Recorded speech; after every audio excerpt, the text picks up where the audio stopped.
Okay, welcome to the 57th episode of an Evolving Man podcast. Today I'm speaking to Thomas Bean. Thomas is a licensed psychologist, author, and mindfulness teacher. In addition to his doctorate in psychology, he also holds a master's degree in theology from Princeton Theological Seminary.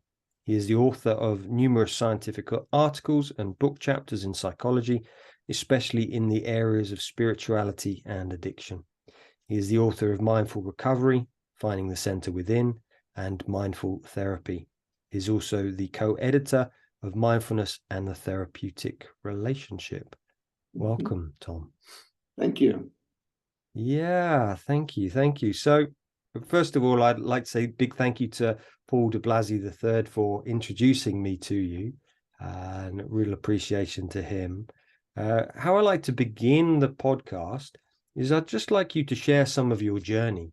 How did you get into the work you now do, Tom? That's of course, could be a very long story. Yeah. Try to give you the thumbnail version, but like a lot of kind of precocious kids in my cohort, when I was in middle school, like sixth or sixth grade and such, I determined that I was an atheist. And, I don't know, I think I just thought something along the lines of church seemed like a bunch of garbage or something. But when I was 15, my father had been sick for a very long time. And he died when I was 15. And I think that just introduced the ultimate questions, what do you really believe?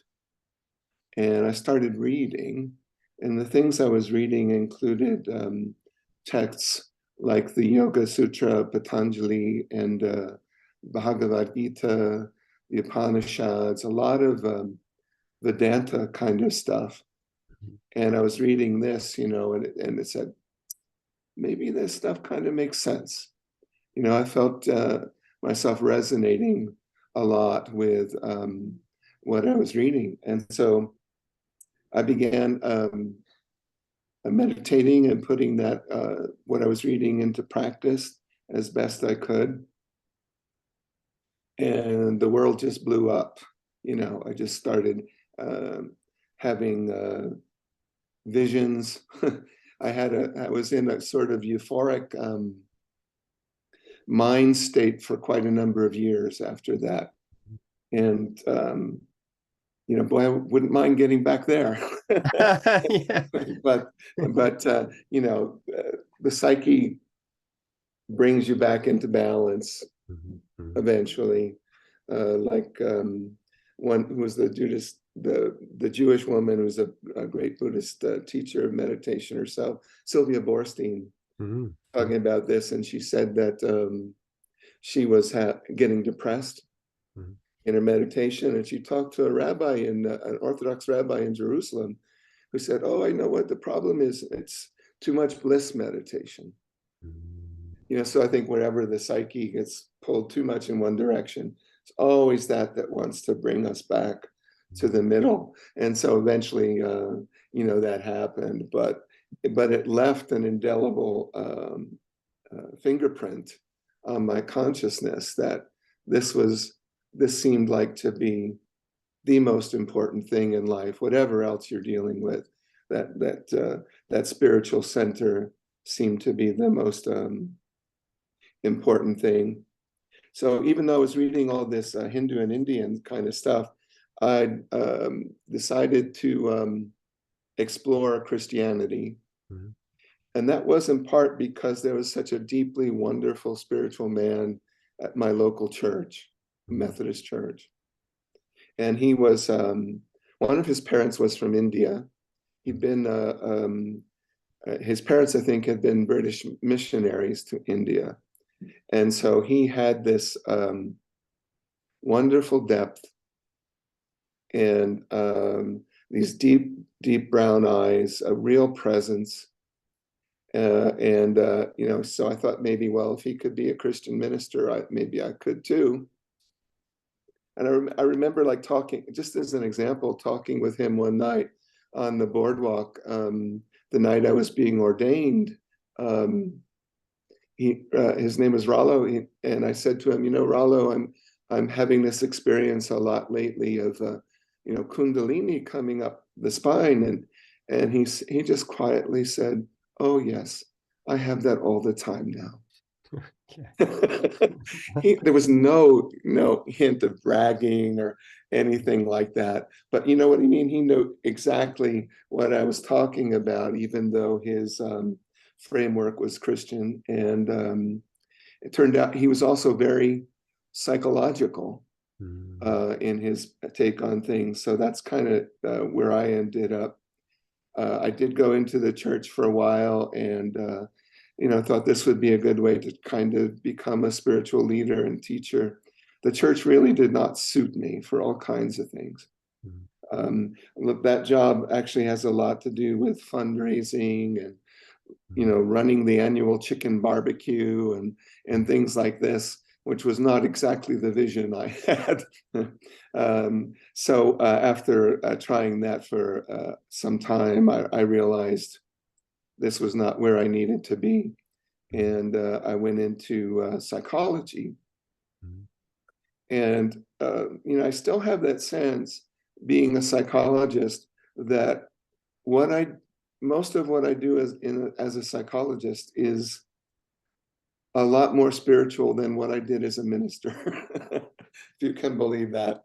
And that includes, though, a sense that often the spiritual is implicit.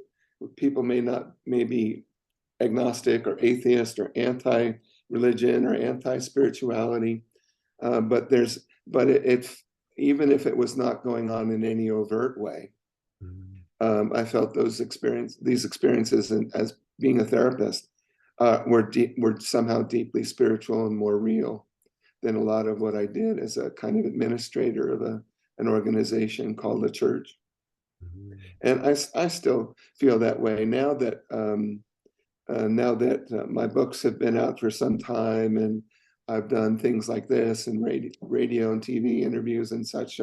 People have heard of me, so that's kind of nice. People now come into my practice precisely because they want someone who has a spiritual framework, and sometimes that includes because of a Buddhist framework in particular.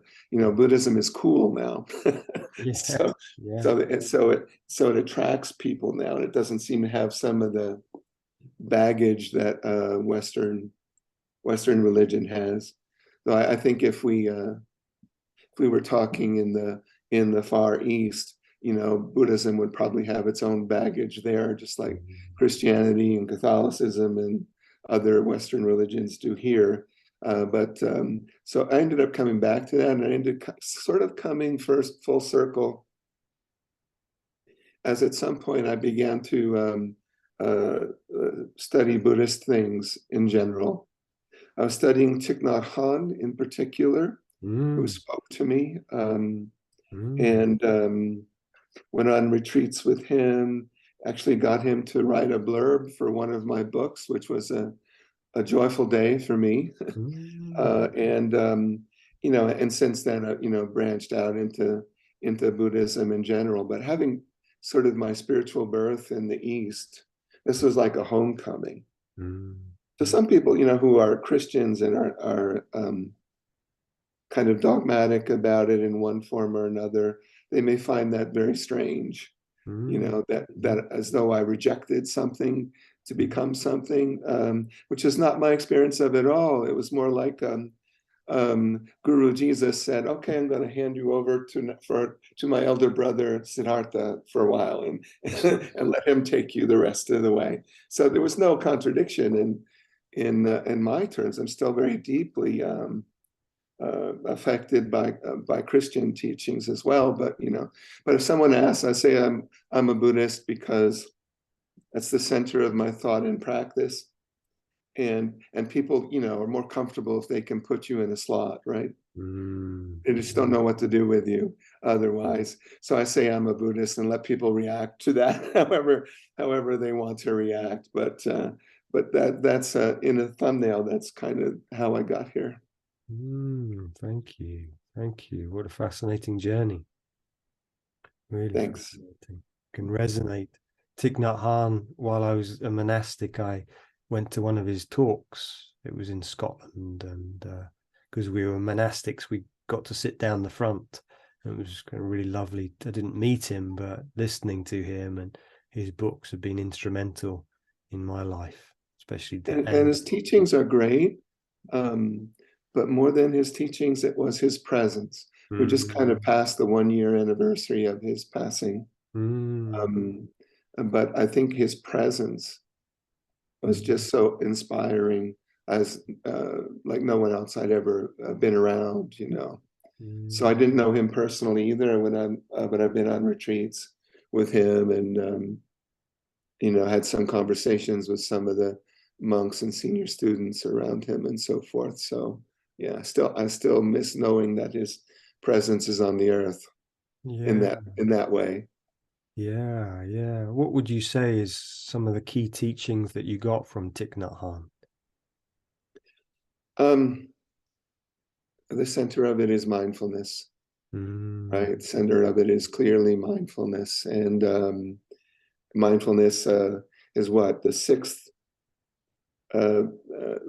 number 6 in the Noble Eightfold Truths. I think it's first in the 7 factors of enlightenment, and I like its position there, and how everything in that teaching of the 7 factors seems to flow out of mindfulness. If you have mindfulness, then you can practice, you know, diligence, then you can practice equanimity, and these other things that all kind of grow out of that. But also clinically, it's so useful. I just find people have a strong tendency in therapy. They, you know, when people come into therapy in some way or another, they are saying to you, I want to stop feeling what I'm feeling. It hurts too much, you know, I want to stop feeling. I said, well, let's talk about that. and any time you're trying to repress mental states, that energy goes right into the complex and barks back at you. You know, it kind of rebounds at you. So you feel sad, you're trying not to feel sad, you're going to get more sadness. So that just this idea that, first of all, as the Buddha said in the Dhammapada, that all mental states are impermanent. You could ground your whole work around that statement. Just the acknowledgement that all mental states are impermanent. It means, therefore, you know, you don't have to get caught in them. You don't have to buy into the lie that this particular mental state is the truth with a capital T. It's just what you're experiencing now, no matter how strong it is. But instead of fighting against those mental states, to kind of surround them with silence, give them a warm bath of mindfulness, smile to them, as Thay would often say. I was talking with someone yesterday. I said, you know, one thing that helps, people don't necessarily know what Mara is. And of course, Buddhists will sometimes say, hello, Mara, or something like that. But I like to say, why don't you give it a name, you know, maybe something that makes you laugh. We'll call that mental state George. And you know, when that mental state comes up, you know, they'll say, hi, George. And they'll smile to George. And that's just already, you know, lightens up the whole atmosphere around the experience. So it's just so, it's so beautiful. It's so useful. The way I see it, I think it is what the Buddha brought to spiritual practice that was really new. The way I read the texts, that as he worked with the great teachers of his day, and he, being an adept, a great adept, he achieved these deep meditative states quickly and easily. And they wanted him to be their successors, you know. But he still knew that that even though the deep meditative states were wonderful, they did not solve the existential problems of human life.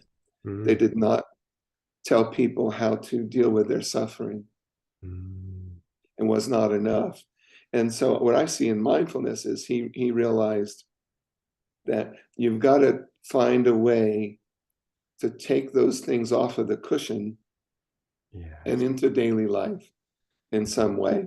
Because the blissful states, that's great, but you come out and you're still in samsara. You're still in all these painful situations and difficulties that arise. So I think that's the key is mindfulness. And when you get off the cushion, it's very important to remember, I want to bring this with me into daily life. It's not just now I'm done with my meditation and now go do this and that and all the other stuff that I have to do, but to remember to do your best to bring mindful awareness to those things, and including enjoying the positive things as well as being aware of what's difficult. Thank you. I think that was one of my key teachings in the monastery, that I had a really tough time because I had a lot of trauma going in there. It was very, very difficult. From the boarding school? Yeah, boarding school, but also early childhood, family. My father was an ex-boarder, so I carried a lot of that in there.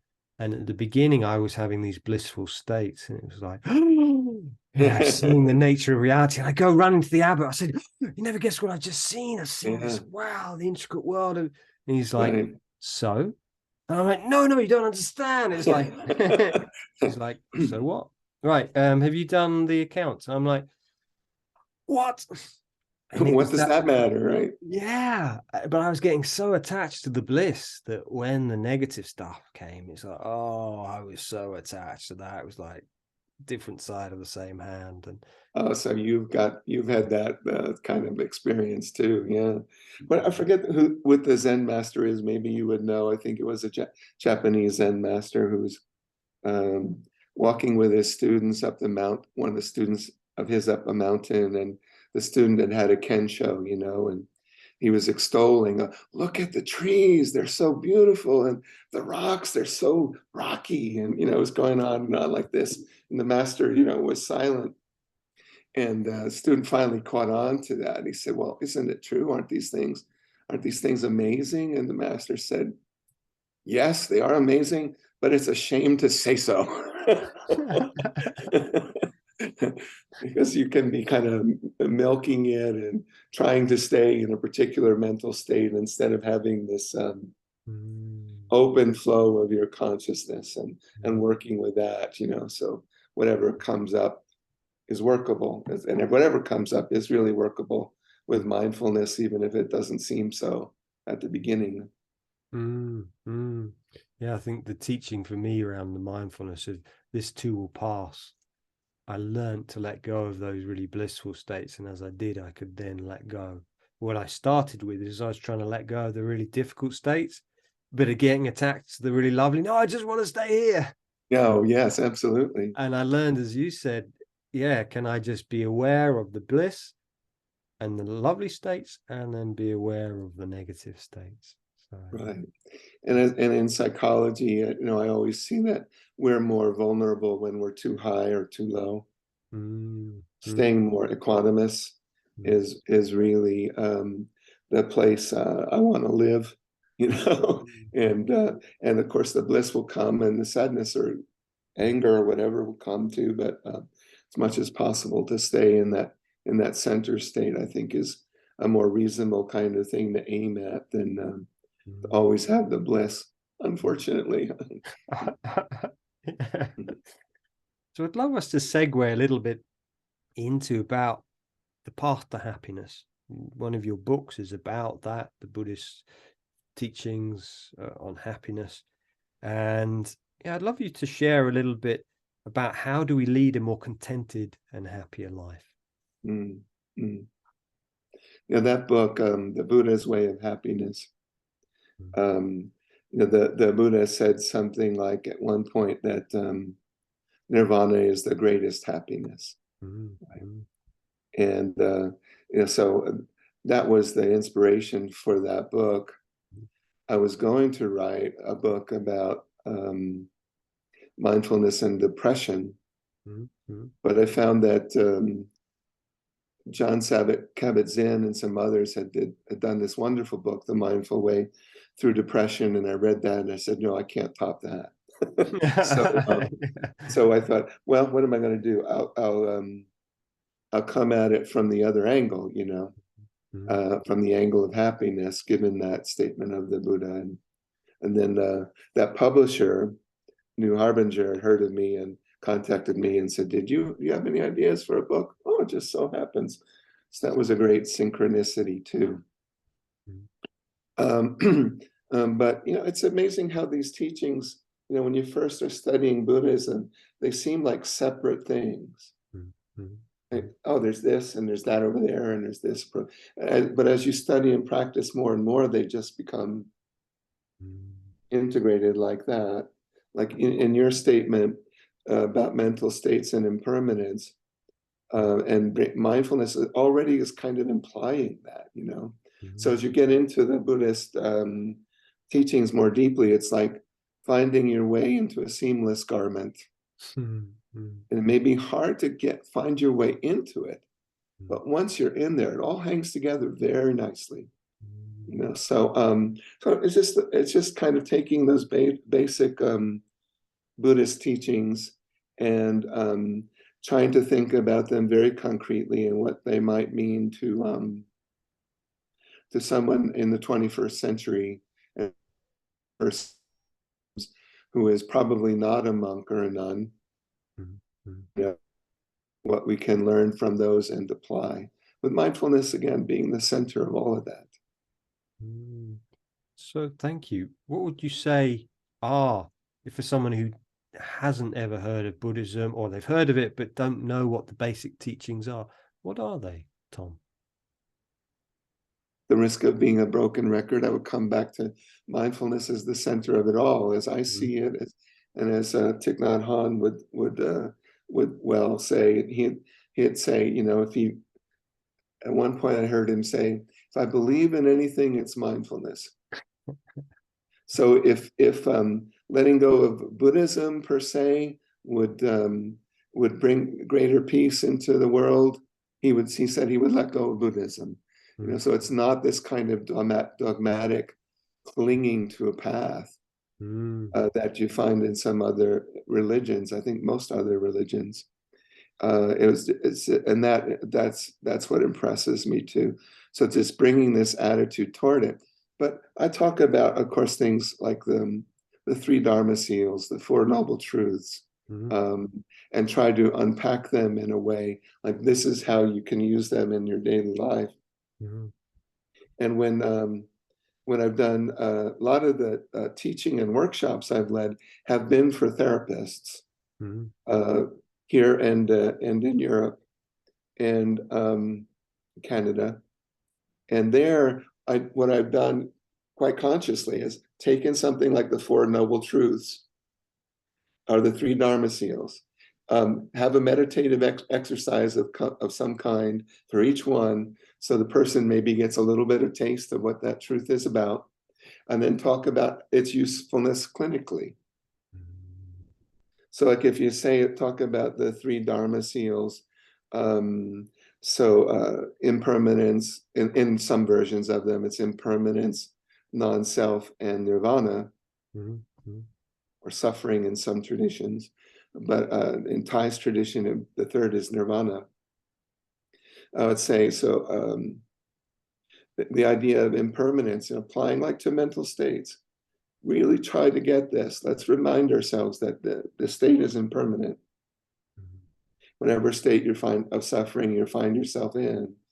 And also the non-self business is more difficult for people to grasp. I think that's also diagnostic of our culture, that we do grasp at self so much, and to loosen up around that is it can be very scary for people. But once you start to think in those terms, I've asked people to think along these ways. Instead of getting caught philosophically in whether there is a self or not a self. Mm-hmm. To go with that one example, just look at what your experience would be like if you looked at things that way. So if you look at things that everything is interconnected, that everything is interbeing, that we all are, billion-year-old carbon, and we all are the plants and animals that we've consumed. We're the sunshine and the water and all of those things. And you start to look at the world that way, just see what that does for you. You don't have to become dogmatic about it, but see what kind of state of consciousness that leads you into as you just try those ideas out, as you try to look at the world that way. Because I'm convinced that the Buddha, wasn't trying to introduce another dogma into the world or a better dogma. It was all the finger pointing at the moon. Try to look where these teachings are pointing you, instead of getting caught up in the finger. Well, is there really a self, or think, all of that stuff. So just looking at the teachings that way, and of course, it would be very non-Buddhist, I think, to try to make anyone be a Buddhist. I'm always clear about that. Yeah. That's not what we tend to do. And Thay would say to do that is to slander the Buddha. Anyway, very strong language. To try to cling to a rigid dogma of Buddhism, it slanders the Buddha, he would say. So just try to look at the mental state that this suggests. Some people, in therapy, non-self might never come up because it's kind of maybe too challenging. But for those who can hear it, we can talk about that. So that's the kind of thing I do. And in addition to, very sort of traditional psychological methods, looking at a person's developmental history, understanding how they got to where they are, but also implicitly as an impermanence and non-self in it, if people are ready to hear that. When you were a little boy and this or that thing happened that was difficult for you or painful, and it still scarred you in some way, and it's still with you in some way now, to recognize that is implicitly a teaching of impermanence and non-self. You are not the same as you were at 7 when this or that bad thing happened to you. So perhaps that gives a flavor of how it does. Yeah, thank you. It's fascinating, and I can resonate so much with so much you're sharing. The Four Noble Truths of, there is suffering, there is a cause of suffering, there is an end to the cause of suffering. I was meditating on that this morning. I had something come up, and I often will sit and I'll just go, something unpleasant, and I just sat and I was like, oh, there's suffering. Yeah, this is unpleasant. Welcome. I know what this is. Absolutely. Yeah. And I find it so powerful, so useful. I come back to it over again because it just softens and opens my heart. And so, thank you for lightening the load. So in practical terms, I begin every session with a little bit of mindful breathing. I guide people through that. And I rotate the instructions a little bit so they can feel it from different angles. Since I've been doing that, which was hard to think about it now, but it was very scary to start doing that with clients because it's sort of outside of the normal expectations. But I think in the many years I've been doing that now, only one person was really upset about it and left. I thought, well, can't be for everyone. But they come to really appreciate that. And if I especially when I was learning to incorporate that, if I forget, they'd start to remind me, oh, Tom, we didn't breathe. And then so you start that, and when something difficult's coming up, I say, let's just breathe. Just embrace it. See this is your mind. This is if you're sad, this is your mind on sadness. What is it like? Breathing with it, not even trying to change it. Breathing with it, noticing this is my mind on sadness. This is what my body is like in sadness, and noticing where I might be feeling the central location of whatever emotional state I'm experiencing, and breathing with that, instead of trying to do what people kind of really want you to do, which make that feeling go away, please. Yeah. So one of the issues that comes up in some people, for example, is the one of perfectionism. Oh, And yeah. dealing with that with some folks lately. Mm. And someone might come in and say, has happened recently, I want to really nail this down. I want to really attack my perfectionism, because I realize it's causing me too much pain and anxiety. And I said recently to someone, so you want to be perfect about how you do therapy in an anti-perfectionistic way. The person would laugh, because they get that there's an inherent contradiction in how you're doing that. And I might tell, doing this a long time and writing books and giving lectures and doing therapy, you develop a long repertoire of stories. Mm. One of them that I use in this context is the Buddha and Mara, that story that Thich Nhat Hahn would love to tell in his own elaboration of it. Mara's coming down the road, and the guy who tried to throw him off on the night he became enlightened, throwing everything at him, armies and elephants and beautiful women and whatnot. And now he comes running down the road, and Ananda sees him and says, "Get lost, the Buddha has no time for you." And the Buddha overhears in his hut or his cave and says, "Is that my old friend Mara? Invite him in for tea," and his Thay likes to tell the story. They have a grand old time sort of kibitzing with each other. And Mara says, "I'm tired of being a Mara. Everybody hates you. You have to deceive everybody all the time. They just want to get rid of you when you come around." And the Buddha is like, "Well, tell me about it. It ain't easy being a Buddha either." And have all these difficult students. They take all the teachings that you give them and they misinterpret them and tell others about them and just have a grand old time, inviting Mara in that sense, instead of trying to resist it. Because the moment you're trying to resist that mental state, man, it's got you.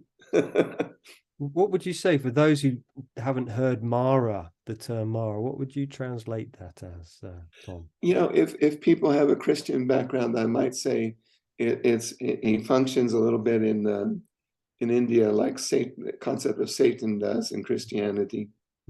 So when Jesus went out into the wilderness and was having his probably enlightenment experiences, as I would see it, Satan comes to him and tempts him.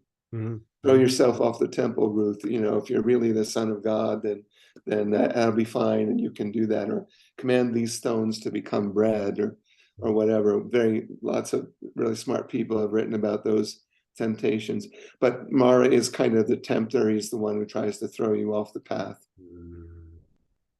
But the difference being is maybe a deep rabbit hole to go down, but in Hindu thought, Mara, the gods are that's an office that you hold. Right. It's not you're a god forever. If you're Indra, you get to be Indra for a few billion years, or something. But you also then have to give up that that role. And Mara's that way too. So he's got his role to play in the nature of things. But unlike Satan, I don't see Mara as particularly evil, but the tempter. Would you agree with that? Yeah. Yeah. I mean, at the back of our temple, the back of our Dharma hall in the monastery I lived in, we had a picture of the Buddha. There's a beautiful Thai painting, and there's a picture of Mara, and he did look a bit like in Thailand. They have those big demons with the teeth and that. But yeah, like you say, I think, I don't know, he looked quite scary in that depiction, and yet for me now, Mara, yeah, it's like a shadow. I'd almost call it like on a Jungian level. It's like the shadow. It's the darkness. It's whereas in the past I might have seen it as bad. Now it's like, no, that's just part of me. It's just. And in Tibetan Buddhism, right, we all have all those fierce deities who are, Jung's word for it was apotropaic. Mm. They ward off evil by their fierceness. Yeah. Right. That's why they look so scary, because they're keeping evil away. Evil doesn't want to have anything to deal with them. But yeah, or sometimes with people, they like it when I go on the whiteboard and I draw a circle as to symbolize the psyche and talk about Alaya Vishnana, store consciousness, and Mano Vishnana, mind consciousness, and how when things get triggered from the Alaya, come up into mind consciousness, that's when you have to be sure to bring mindfulness to bear. Otherwise, it's sort of like letting your inner 2-year-old run the roost. That's always a mistake. It's always a dangerous thing to do. But if those, I don't want it to be this way, things come up, and mindfulness is present too, then it becomes safe, and you're going to be gentle with your inner 2-year-old, and maybe encouraging or whatnot. Come on, Johnny, you can go to school and it'll be okay. Like that, but you don't have to fight those mental states. I think that's a key, not fighting with these mental states. You just get more embedded in them as you do that. Thank you. Yeah, I often see that with people who've had trauma, especially complex trauma, or things like being to boarding school, can be very hard on themselves, and therefore there's often a battle. And part of my work with people is just to have love, also have boundaries with them. But like you said, it's like a small child. And yeah, I really resonate with that. They're just learning to bring mindful awareness. Oh, hello, how are you doing? Right. Rather right. than go away. Yeah. It doesn't. So trauma, you deal a lot with trauma, which I think is very interesting in this regard too, because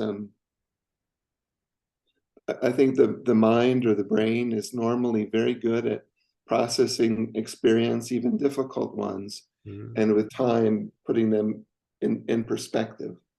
But with trauma, right, the experience has somehow been so overwhelming that process has broken down, and the person can no longer process and remember that experience and reflect on it, and gradually put it find a place to put it that doesn't dominate their lives.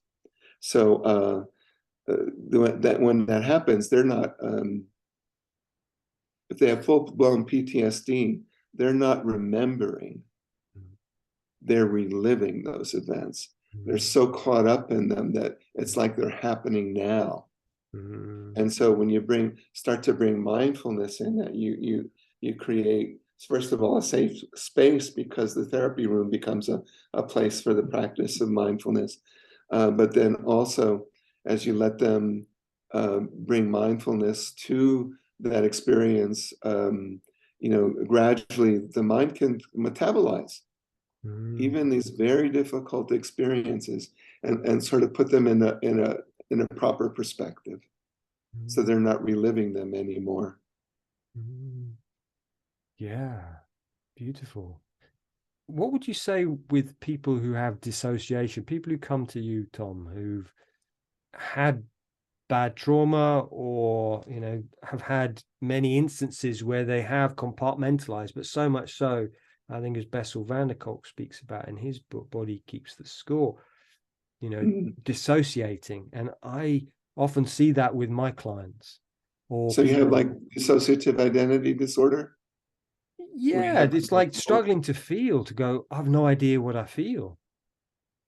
And this is very common.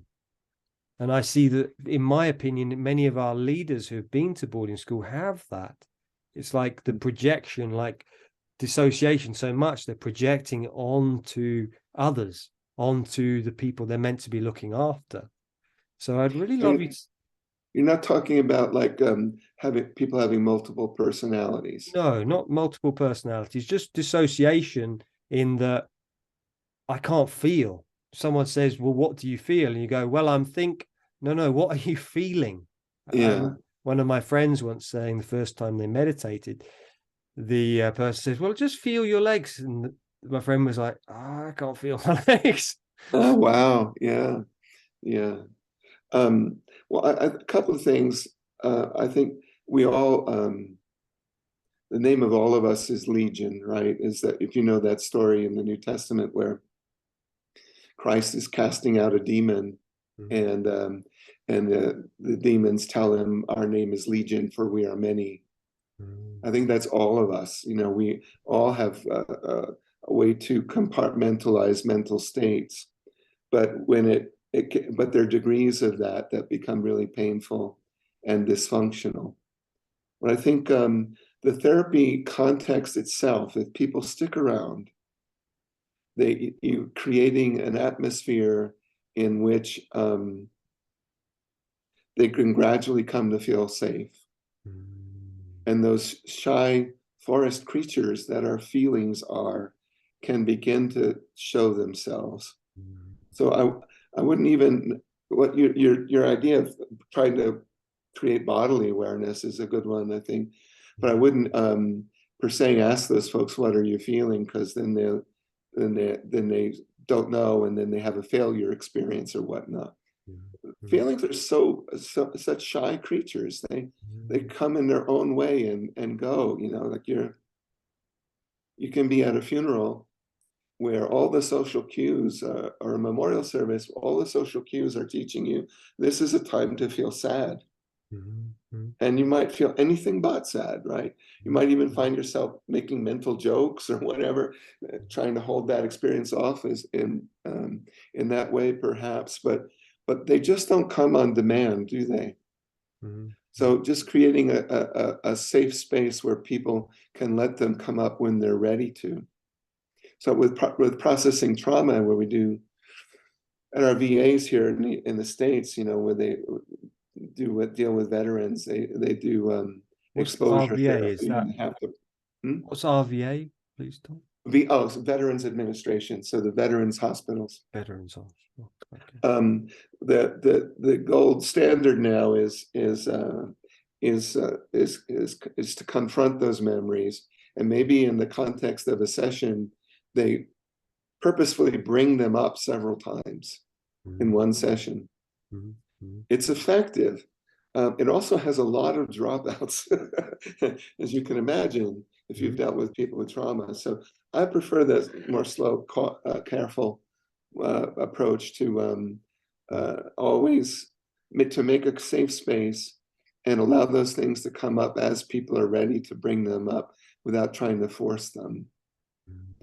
You have fewer dropouts that way, so you have more opportunities to people to be able to get to a place where they can process those traumas and work them through.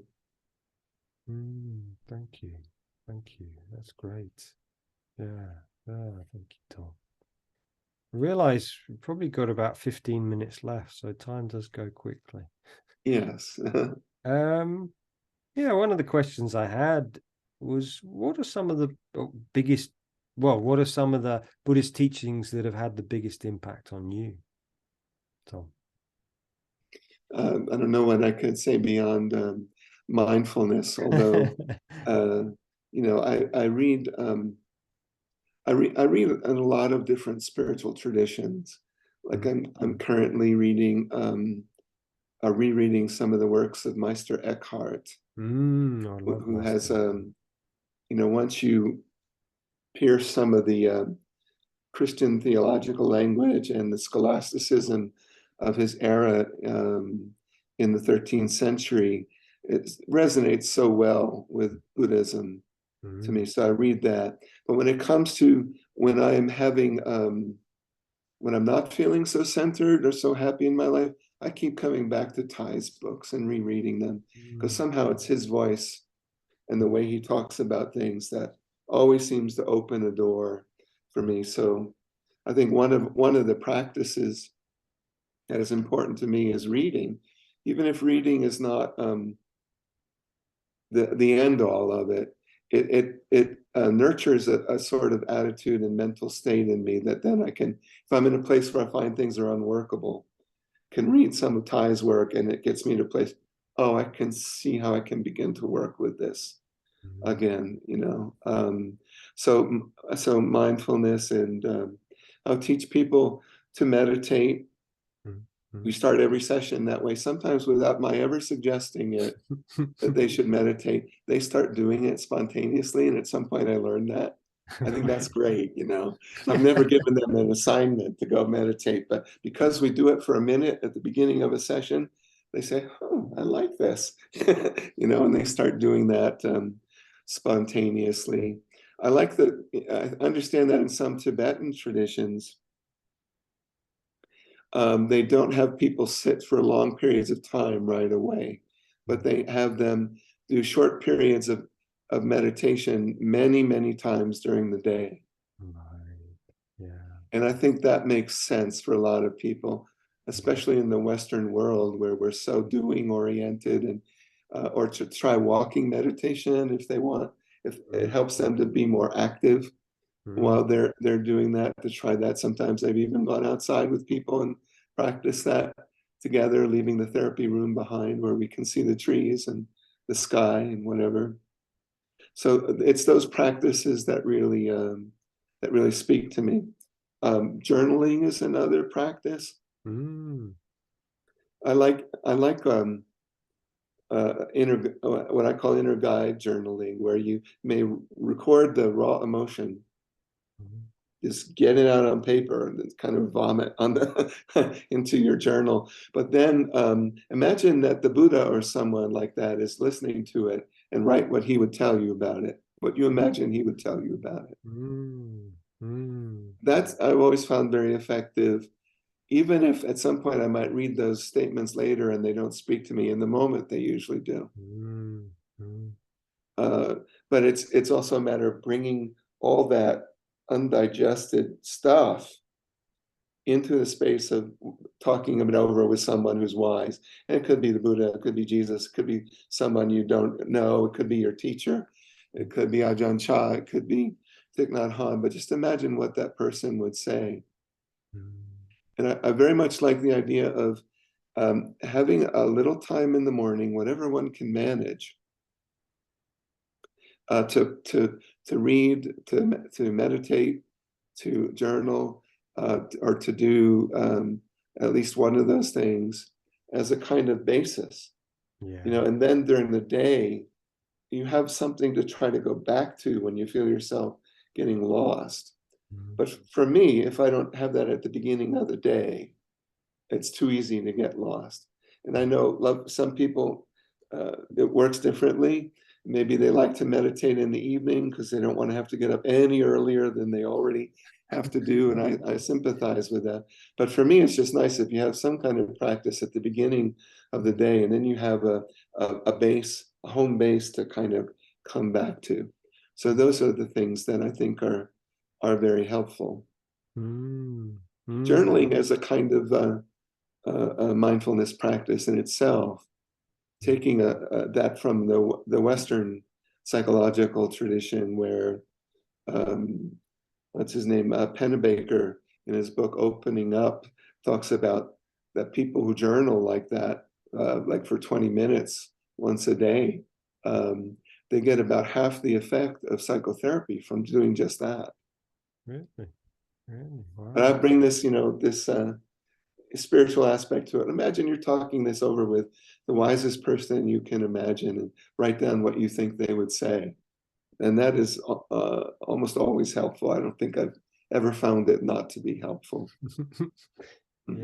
Yeah, that's great. Yeah. I've found quite a few clients at the moment, they've been using journaling and they found it transformational. I've been journaling every day for probably a year, but I've done it on and off since my 20s. And it comes in and then it goes again. But recently it's been putting my dreams down as well. It's something I got into in the monastery, writing my dreams down. Was dealing with dreams part of that tradition you were working in?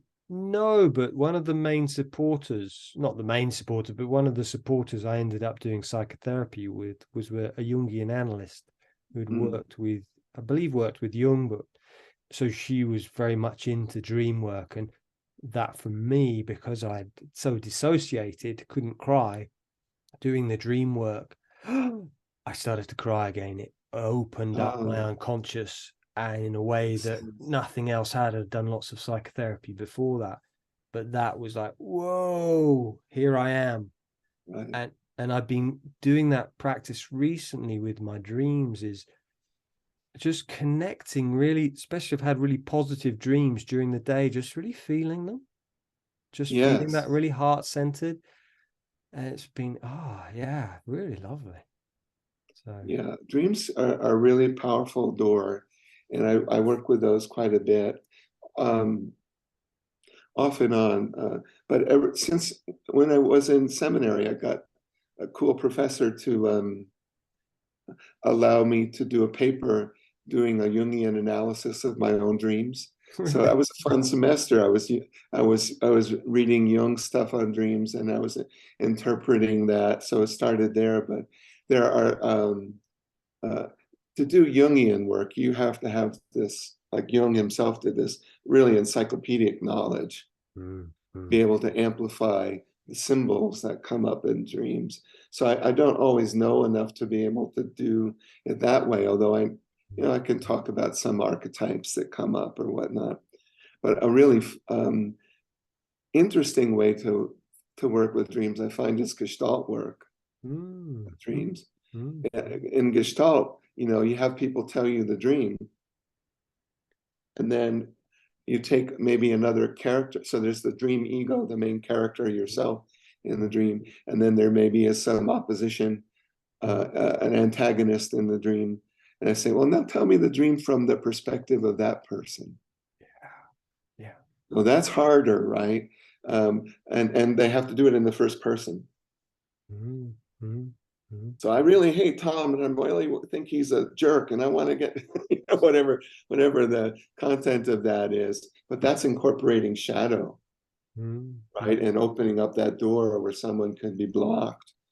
So I always remember too that Jung's statement that enlightenment isn't just about sitting around and thinking a lot of thoughts of sweetness and light, but it's more about confronting shadow. Yeah. He said, and this is very painful, and that's why so few people do it. But in Gestalt work too, surprisingly, so if you pay attention to what the context of the dream is, it's taking place in a house. I might say to someone, now be the house. Tell the dream story as the house. And as silly as that sounds, that often really opens doors. So it's all about opening. Dreams are a good way to open those compartments that things get blocked in. Yes, absolutely. I tend to do dream work and journal work more when I'm having a difficult time in my life than otherwise. But yeah, but sometimes you just get one of those powerful dreams that you wake up with that you can't ignore either. Yeah. I still write my And a dreams. great example of this, which I use in my way of teaching too, is I had a vivid dream one time years ago where I was being chased by an alligator. And so it being a lucid dream is the term. And since I was aware that I was dreaming, I thought, now, Tom, you know some things about dreams. What do you need to do in this situation? And I said, I need to turn and confront the beast. So I turn and confront this alligator that's chasing me, and it transforms into a bunch of cuddly little furry puppies. So cute and adorable, which is a big teaching right there in itself. It's not usually all that clear or simple, but those things that are chasing us around in the dreams are things that need to be confronted and integrated. And when you do so, they transform. It comes from the same place that like fairy tales come from, where the princess kisses the beast who transforms into the prince and so on, or the frog and that kind of thing. Dreams are very Mm. powerful. Yes. Yeah, yeah, that's great. I love the analogy of the house. I hadn't thought of it. I often get my clients to imagine being in the perpetrator, but not being in the house. Or that's great. Oh, I like that. Mhm. I'll use that. Yeah, it's all a way of opening those doors and making those compartments not so tight Mm, anymore. There can be some psychic flow and circulation in mm, our consciousness. yeah, yeah. So we've got a few minutes left. I would love you to talk a little bit, just finishing off by addictions. Just your understanding. Obviously, you wrote your first book was about mindfulness and addictions. Mhm. Is there anything, if someone is struggling with addictions at the moment, again, quite a lot of my clients or people involved in complex trauma seem to have addiction. What would you say? What would you say about mindfulness and addictions? Um, that's an interesting topic, really, for sure. I worked with William R. Miller, who was a leading scientist. He was my mentor in graduate school, so I did a lot of research in this area and with a clinical technique called motivational interviewing, which lots of people have heard of, and was involved in some of the early studies of that approach. Mm-hmm. But the first thing I'd say um, about that from a mindfulness perspective is if you can't just stop the addiction, which many people feel they can't, Mm-hmm. and if you don't even feel like you have control over it to try to moderate it, then at least see about bringing mindfulness to it. Mm-hmm. So if a person is, let's say, addicted to whiskey, Mm-hmm. and and they can't bring themselves to stop, well, see about just bringing more mindfulness to that experience. What is it really like? And when you practice mindfulness, often, um, it's not necessarily about slowing things down, but slowing things down often helps. So slow the process down and really be present to the whiskey. Mm-hmm. Sip it slowly, really be aware of all of the complex flavors and tastes and everything else. Feel it as it's going down. Notice the effect on your mind and consciousness. And that often can begin to lead people out of out of the addictive process. So that's one way to think about it, expanding your awareness of the whole process. And if you can't fight it head on, I don't know, here, we're so dominated by the 12-step approach. Mm-hmm. Is that big in the UK as Yeah, well? yeah. I've And interviewed. it has good things about it and it has bad things about it. But on the negative side, um, it has it's a little black and white sometimes. And on the positive side, the disease model, which has problems, at least does more than just blame people for having the addiction, and that's a step in the right direction. But a lot of people don't like that approach, and the data we actually had in our lab at the University of New Mexico here showed that many people who are carefully diagnosed as having, say, an alcohol dependence problem or addiction,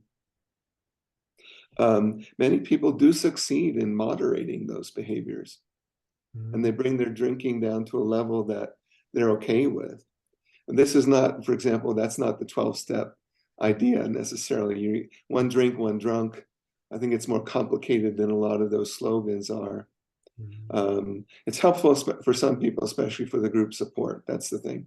Mm-hmm. But if you scratch the surface of a lot of people in those programs, and they become comfortable with you, they don't buy this or that aspect of the program, but the group process is helpful to them. So just bringing mindfulness to it and see if you're someone who can moderate it if you don't want to quit at first.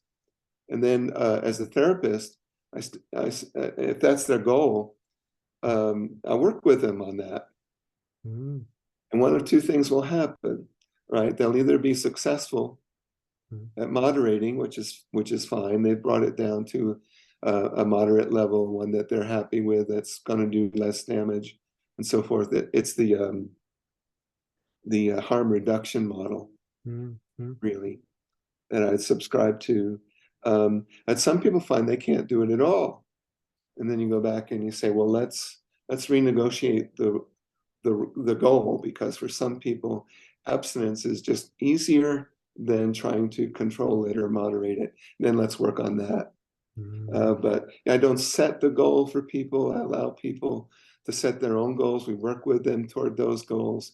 And then, then I have a relationship with them. I don't just say, well, if you're not willing to quit, get out of my office. Or some of the traditional counselors would do.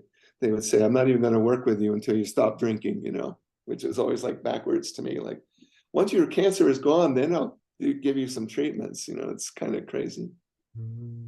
So I work with it somewhat like that, just to give you a flavor of it. Thank you. That's Harm reduction. Yeah. Thank you, Tom. So I realize we're at time. Are there any last words you'd like to share with the listeners? Last words. It sounds ominous. First, let's say first words. I like the saying of one. There's some similar sayings. Some of these come from Tibetan masters. One of them would be in the Buddhist teaching. He said that mindfulness is always useful. Right. So I would say along those lines, be mindful and let things take their natural course. Be mindful and let things take their natural course. Because as you become mindful, that there will be a tendency to become more aware of what is working for you and what is not working for you. Gee, when I do this, this happens. And I do that again, and it happens again. We may have to observe that 100 times or 1,000 times, but then eventually we say, oh, maybe there's something else I need to do here. So just be mindful, be kind, let things take their natural course. Let go of the illusion that that you are in charge of the universe. We're not even in charge of our own consciousnesses. So let go of that illusion. And very important, don't expect applause.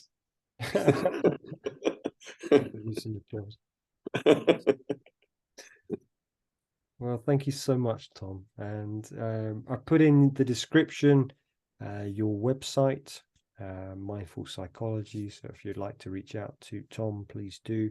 And also a link to purchase his books if you'd like to.